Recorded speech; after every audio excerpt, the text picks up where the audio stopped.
Well, hi, everyone, and welcome to another episode of the Auto Repair Marketing Podcast. I'm your host, Brian Walker, and today my guest is Chris Cotton, who you may know of from the Weekly Blitz podcast, also on the Automotive Repair Podcast Network. Still working on getting that down. Me too. Yeah.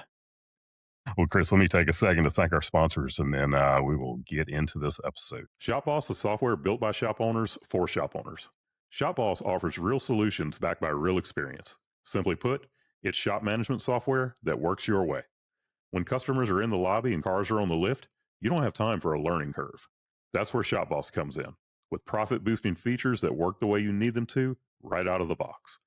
From built-in DVI to robust customizable reporting, ShopBoss makes everything about running a shop work more smoothly. Plus, with their Boss Pay Payments feature powered by 360 Payments, you can enter the era of totally paperless payments.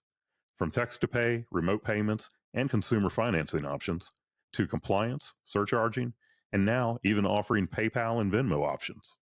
Everything is built right into ShopBoss. Plus, everything is backed by a fantastic support team with one goal in mind: your success. Be the boss with ShopBoss. Independent auto repair shops, get ready to transform your business with AppFueled. It's time for your professional auto service shop to have its own customer loyalty app. AppFueled will build an app that launches a custom loyalty program for your shop in 30 days or less, fully integrated with your point of sale system. Bring Fortune 500 level customer retention strategies to your business without the Fortune 500 budget. Many shops are enjoying the benefits. Our app engages your customers with a loyalty ladder, enticing them to climb the next rung, coming back more often and spending more each visit, all with your own app. Build loyalty with your customers to your brand and boost your shop's growth. Get your first app in 30 days or less, all without breaking the bank. Ready to start? Let AppFueled take your business to the next level. Go to appfueled.com or meet founder Jeremy Glasgow and book your complimentary app vision session at appfueled.com/Jeremy. That's appfueled.com/Jeremy. All right. Well, it's great to have you with me today. How are you? I'm doing good, just busy, and we're getting into that busy time of year, travel, trade shows, everything, getting ready to send half my shop to some training in Denver in a week, and then just trying to make sure all the puzzle pieces on the board are in the right spot. Yeah, it is definitely a busy time of year when it comes to that. We'll be headed to out to Elites Ignite next week, and then some of the team also going to the Denver ASA show. Yep. So yeah. Well, we are here today to talk about, I'm calling it the most important KPI that you're not tracking. And I'm not saying it's the most important KPI. I'm saying it's the most important KPI that you're not tracking, because I hear very few people talk about this, but I hear you talk about it a lot. I Yeah, I don't know why. I think it's the most underutilized in the industry. So we as a coaching group, we talk about it a lot. As a repair shop, and the repair shops that we have talk about it a lot. And I don't know that the other coaching companies don't talk about it, because I learned it from my coach back when I had my coach 10, 15 years ago. And I'm going to give you some numbers that are going to make you throw up here in a minute, because they make me throw up every time I see them. But he was the one that first kind of brought that to my attention. And maybe they look at it, but they don't publicize it. I don't know why, but yeah, I don't hear it a lot from anybody else. So what we're talking about is average estimate. We hear all the time, average repair order, gross profit, net profit, car count, all of these things. But you don't hear people talking much about average estimate. And I know that you believe it's one of the most important KPIs that shops aren't measuring. Yeah, absolutely. So when we're thinking about from the coaching side of things, if I look at somebody's numbers and I'm like, man, their average repair order is low, why is it low? And so we have to figure out, are they writing a tall enough estimate? And if they are, then why is it not translating? Or oftentimes what we see shops that, their average repair order goal should be 900, but their average repair order is 500. And then we look at their average estimate, it's like 550 or 600. And so, that goes into where I talk to clients a lot about, okay, what's your closing ratio? And they're like, oh, my closing ratio is like 90%. Well, it is if you're not writing big enough estimates. Like I would expect that. And so there are some telltale markers when we look at these things. that tell us kind of what's going on. So, when it comes to average estimate, I mean, it's just that. It's the average of the estimate that you write. Are most of the shop management systems tracking this? Like, is it something that you can easily get? Yeah, most of them, like, so we use TechMetric. TechMetric, it's really easy to get to. In TechMetric, it's called AWRO, I think. So it's like average written repair order shop, where you can kind of dig into it and find it depending on what report. It's out there, but just most people aren't looking at it. The other thing I want to say is we can talk about it a little bit, but you're also, if you have, like for us, we have 3 service advisors, everybody's average written estimate is a little bit different. And so you have one for the shop, you have one individually for them. Like once you get into this, you need to look at it at several different levels as well. You talked about you have 3 service advisors, and just to kinda set the tone for the listeners here. So Chris is a coach in the industry. He owns AutoFix Auto Shop Coaching, but he also is a shop owner, and you own 2 shops now. You've been Correct. a shop owner in the past. So, like, when you talk about those things, you don't just talk about them from past experience, but you talk about them from current experience, because you essentially have 2 case studies going at all times on the things that you're teaching. Exactly. And so the numbers, just to set the scene a little bit. So the numbers that I'm going to be talking about are from December of 2024 and December of 2025. January looks even better. So maybe we need to have a follow up in a couple of months and do this again. But if everybody that's been listening will remember, we purchased this shop in August of 2024. So their average repair order when we purchased it was about 235, and so we had basically we had from like September till December to kind of get the numbers where I'm going to share with you, and then we've had a whole year past that to get them better. And the other thing is, I'm going to tell everybody, we're not a typical repair shop, so the numbers would be a little bit different for expectation wise if you just did diesel repair or Euro repair, or even if you're just a general repair shop that didn't do tires. When I talk about average repair order, I'm putting everything in there. Like I don't pull out flat repairs, free rotates and balances. Like those are in our car count numbers, and those are reflected in our average repair, which is way better and getting better. But I just want to make sure that everybody understands that, like when we're talking about this. Yeah, and it's something that I don't know that a lot of people truly understand how much different it is from, a generalist shop to a specialty shop, and that's in the KPIs that you're looking at. But like us as marketers, it is massively different, when it comes to these 2 different shop types of shop, or 3 different types of shops. So, if we talk about general repair, Euro repair, diesel repair, just what it costs to acquire a new client, but also what you can afford to pay for a new client because of the average RO and average, or, your profit margins and all of those things being different. So, it's something that people definitely need to think about when they're looking at these numbers. And we're even like a step different than that. Like even if you wanted to add it in there, you have like a regular quick lube shop, and then you have what we do, which is uh, basically a quick lube shop with tires with general repair. Mhm. So, our labor hours per repair order, if we can average over 2 hours on everything, then we're doing pretty good. But a general repair shop that doesn't do tires and doesn't do as many oil changes in cars as we do, um, that we're looking at 3.5 hours per repair order for labor for them, and then over 4 for Euro and diesel. So let's get into your numbers. Let's look at the last Okay. year and talk about some of the things that changed the numbers. So first of all, I'm going to say our car count in 2024 was 220, and car count in 2025 was 280. So congratulations to my marketing team for increasing car count 60, and that's still pretty light for us. We're in Colorado. We had 2 really terrible winters, and by terrible I mean a lot of sun and no snow. Um, and that hurts us. Like our season is kind of opposite for most people. And to be clear, Uh, that's per month. that's per month, yeah. Yeah. Yeah, and normally in the summertime we're doing about 100 cars a week. Mm. Which would have put us at 400 plus car count, but that's way down.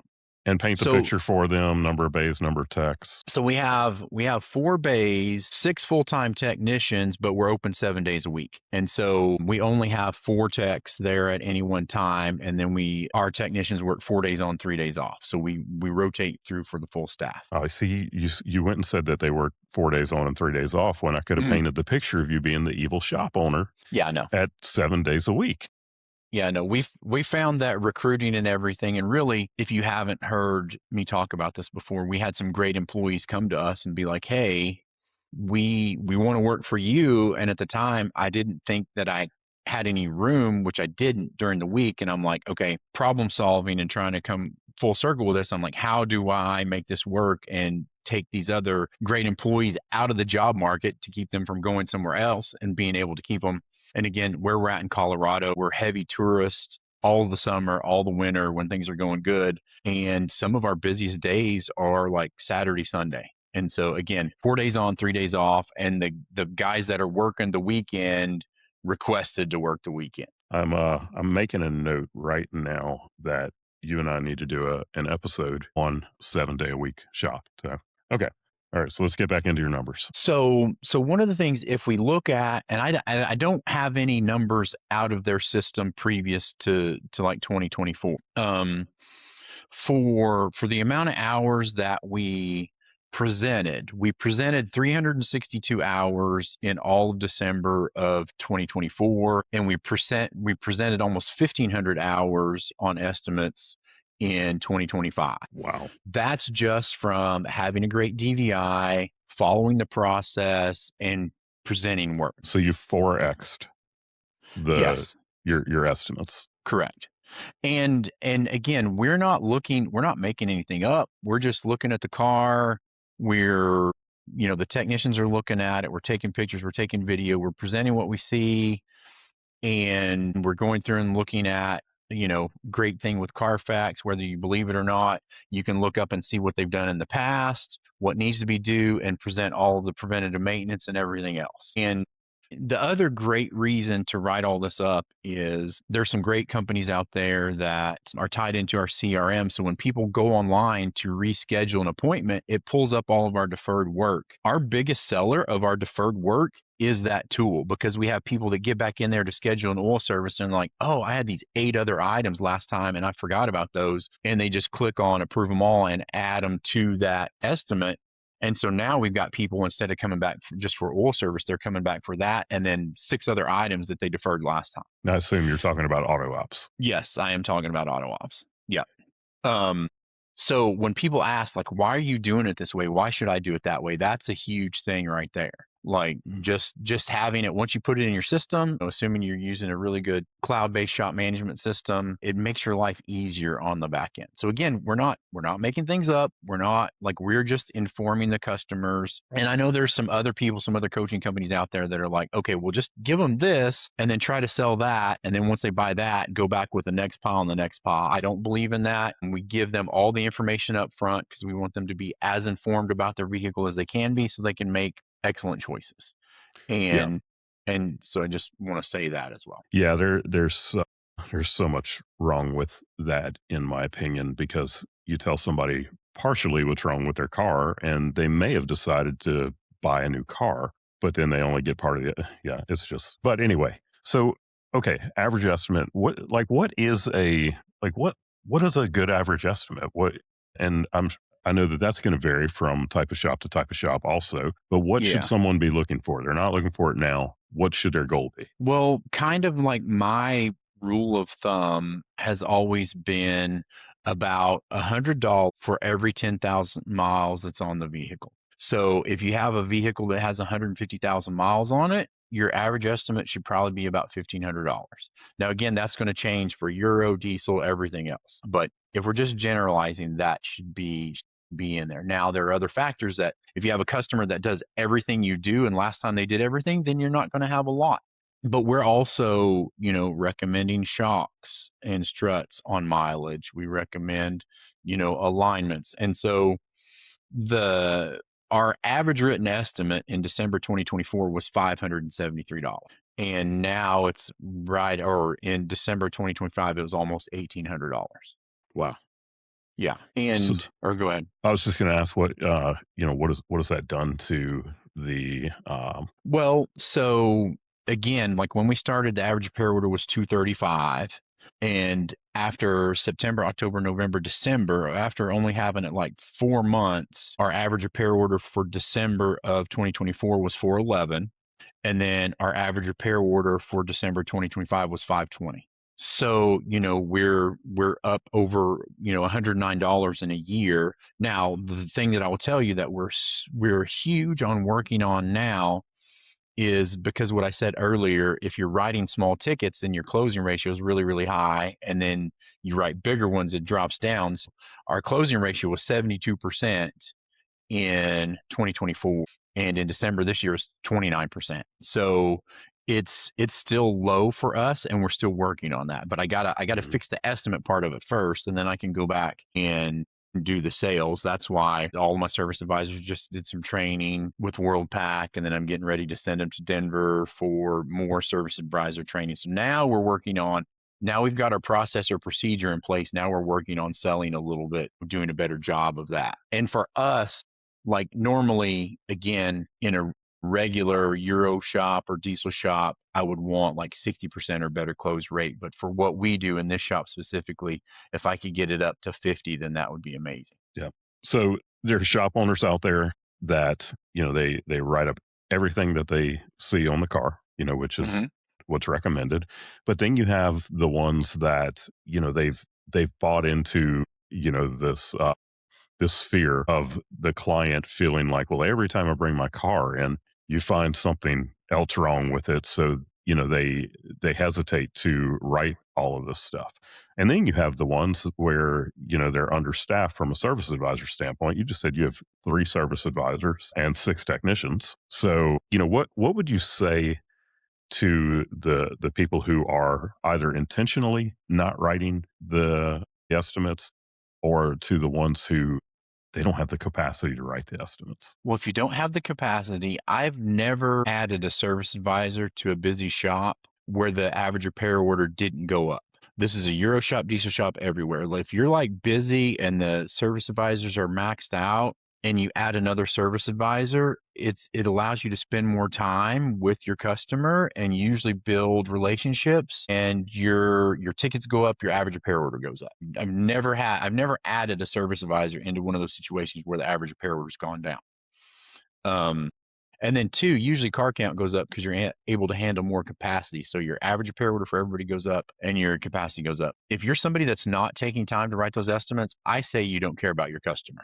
Like, that tells me you have processes and procedures broken. You're just there doing whatever and you don't care about your customer. Like, I when I teach it, I try to tell everybody. My grandmother passed away a couple of years ago, Granny Cotton. When I look at a customer's ticket, I look at everybody's ticket like it's my granny's car, and I want Granny to know exactly what's going on with her vehicle, and I want her to be as safe as possible. Yeah. Well, I mean, there's even been court cases in the past where, a shop was taken to court because somebody had a vehicle in to be worked on and did not tell someone about something that was wrong with it that caused an accident or whatever. Right. And I mean, you have a legal obligation. I mean, it's proven by these court cases, and a moral obligation to let these people know what's wrong with their car. Right. Yeah. I mean, people talk about transparency and everything else. I'm like, we are the interpreter for the car. The customer doesn't speak car. We speak car. We take everything we know about the vehicle, everything we are as professionals, and do our job and recommend it to the customer. Sometimes they get mad. Most of the times they don't. But, I tell the guys all the time, we didn't buy it, build it, or break it, but we can sure fix it. And so, we have to just be as upfront and communicate as best as we can. The other thing I'll say is, our gross profit from December of 2024 to 2025 went up about 20%. Um, and we did work on more cars, but we did a better job of identifying work and selling work on the cars that we had. Yeah. Yeah. So, I mean, doing this, it sounds like it has basically improved just about every metric in the shop except for the close rate. Correct. Yeah. And so that's the one that we have to really push on now. And so now I'm going to share the number that makes me throw up. And this is the number that made me throw up when I was previous shop owner. So if you look at the total dollar amount of your average written estimate with a closing ratio of what you have, we wrote $500,000 worth of estimates in December of 2025, and we wrote $126,000 worth of estimates in 2024. So we don't need more cars, although we have the capacity for more cars. We need to do a better job of selling the work that we've already identified and closing that gap. Like if we just sold 50%, then that's $250,000 a month in sales. And Yeah. so it's not hard to get there. I'm the worst salesperson in the world, Chris, because I've had people like shop owners reach out to us, and I don't do a whole lot of sales calls, but I do them every once in a while. And I've had people reach out and they say, "Well, I need more cars," and I'll ask them, "Well, what's your average repair order?" And they'll, $5. Like, sorry, you don't Yeah, need you don't need more marketing, cars. Yeah. you need a coach, and I'll inevitably.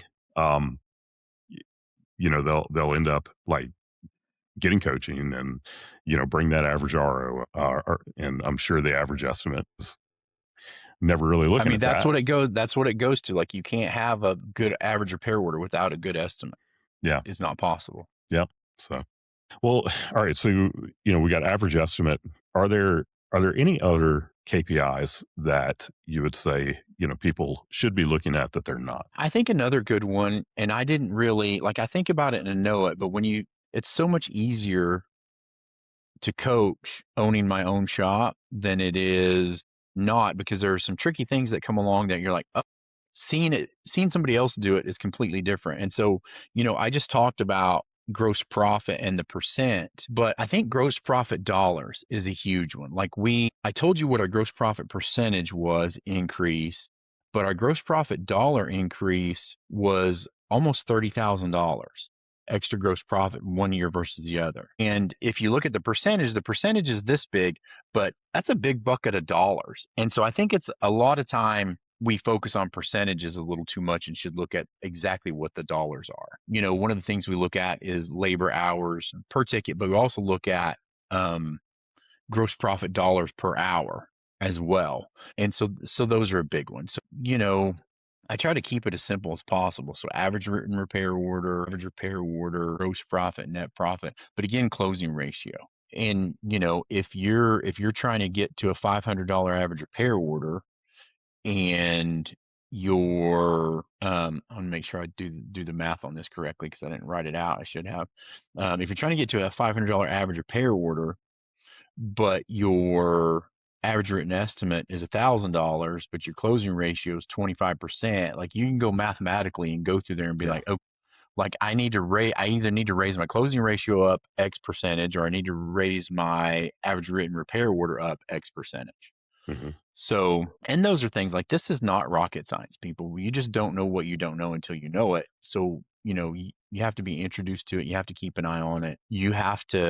I've always said, if you track and measure anything, you can fix anything. So, what are you doing in your shop to raise that close ratio? It's all training now. It's making sure we have the right people in the front counter. I was able to get Tyler over. He was our O'Reilly's commercial sales account person, and he does a fabulous job with people. And he's like, well, I've always worked on the other side of it. I've never worked on your side. And I'm like, Tyler, you're so good at taking care of customers. I don't care. We'll teach you the rest of it. And so really it's making sure that the guys have training, make sure we talk about it. We're building value. If somebody says, hey, I can't afford that, we're offering financing and things like what they do at the front counter is people throw up hurdles at them all the time, and they're just negotiating the hurdles to get around them. But if I'm just able to get that $500,000 worth of written sales, if I'm just doing 30% of that, 40% of that, it has a huge impact. Well, that's awesome, Chris. Anything else that we should leave our listeners with? Again, just think about what you're doing. Make sure you're writing good estimates. I've tracked this number as a coaching company for the past 10 years. If you're using QuickBooks, I talked to a guy yesterday that uses Identifix as a shop management system, which I don't even know. I think he's just looking up labor hours through there and Yeah. then writing hand tickets. Like if you're out there and you think that having a really good shop-based management system, it doesn't cost you a penny for what it's going to make you. Like when we take somebody from one to a great system that has a DVI, their average repair order goes up almost $250 a ticket.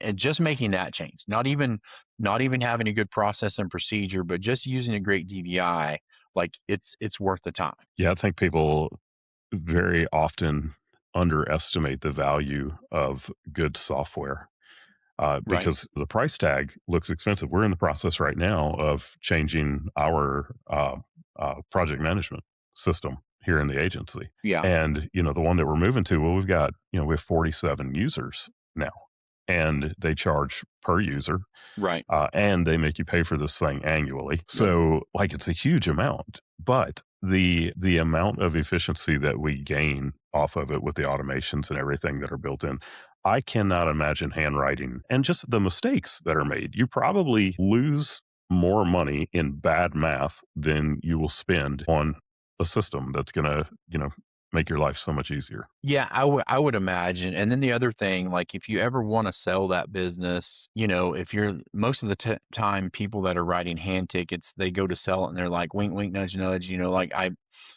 only showed the government that I did 700,000 in sales and I really took good really $300,000 more in cash, but I can't believe that because it's not trackable or traceable. You didn't pay taxes on it or anything else. So, just like we said earlier, like I think you don't care for your customer if you're not doing that. Like, don't be shady. Like, get a shop management system, bring your, business up into the current times and run it like a business. Yeah. Yeah, and make sure that the shop management system you use is going to give you the metrics that you need because Yeah, they're they reporting. don't There are a all. lot there are a lot of them out there um that don't have really robust reporting, but then a lot of people pay for three other things to connect to that to get the reporting they need when you could just get one good one and not have all that added expense. Yeah. Yeah. Well, hey, thanks. Thank you for being here with us today, Chris. For our listeners, what's the best way for them to interact with you? You can email me, Chris at autofixsos.com. That's AUTOFIXSOS.com. Or you can go to our website, autoshopcoaching.com. We have tons of stuff on YouTube, Facebook, everywhere, all kinds of free resources out there. And if you just go to YouTube and look up AutoFix Auto Shop Coaching, we should come up there ready to go. And Chris did a entire series about the shop that he bought through the entire process of buying it and improving it and everything. So you should go check that out on the Weekly Blitz podcast with Chris Cotton. His podcast and some other great podcasts they can all be found at the Automotive Repair Podcast Network. And the Automotive Repair Podcast Network has an awesome new app that Yep. is also just named the Automotive Repair Podcast Network. So go look that up, download it. They did a fantastic job of building that app. I want to thank our sponsors again for making this possible. I hope that you'll listen in again next week. And until then, go fill those bays.